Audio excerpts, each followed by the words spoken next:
আগামী এডিসি নির্বাচনে বিজেপিকে আমরা একটু বোধ দিচ্ছি না। আগামী এডিসি নির্বাচনে বিজেপিকে আমরা একটু বোধ দিচ্ছি না। নবরজনে হাজার হাজার স্বাগত, নবরজনে হাজার হাজার স্বাগত। 39 ফ্যামিলি 91 বুদার।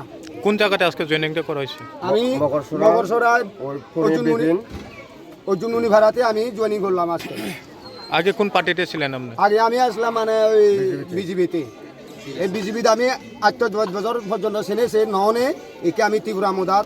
যেহেতু আজকে আমরা একদিনের মধ্যে সামনো বিধানসভার কেন্দ্রের অন্তর্গত 5 নং এডিসি এলাকাতে ডিফারেন্ট প্লেসের মধ্যে আমরা আজকে 4টা প্রোগ্রাম করছি।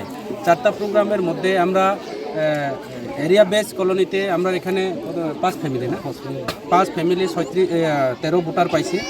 এরপরে লারাই কারবারি পাড়াতে 6 ফ্যামিলি 11 ভোটার পাইছে। আজকে আমরা মকরসরা বিসিতে সাধুরাম পাড়া থেকে প্রেম মোহন ত্রিপুরার নেতৃত্বে আমরা 8 ফ্যামিলি 15 ভোটার আইছে। এরপরে মকরসরা বিসি যে একটা বিসি বই বিপিন কারবারি পাড়া থেকে যুবরানী চাকমার নেতৃত্বে আজকে আমরা 12 ফ্যামিলি 28 ভোটার আমাদের দলে বিজেপি ছেড়ে আমাদের দলে অংশগ্রহণ করছে। এরপরে তোমার ফণি কারবারি পাড়া থেকে রূপাময় চাকমা এবং বিশ্বজিৎ চাকমা ওনার নেতৃত্বে আমাদের এখানে 17 ফ্যামিলি 44 ভোটার।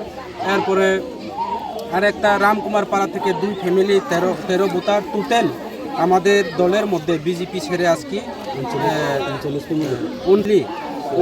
39 ফ্যামিলি শুধু মকরসরাতা 39 ফ্যামিলি 96 ভোটার বিজেপি ছেড়ে ত্রিপুরা মুঠাতে আইছে। আরও অন্যান্য পঞ্চায়েত থেকে টোটাল মিলিয়ে প্রায় আমাদের এখানে প্রায় 55 ফ্যামিলির ঊর্ধ্বে বিজেপি ছেড়ে ত্রিপুরা মুঠাতে অংশগ্রহণ করে।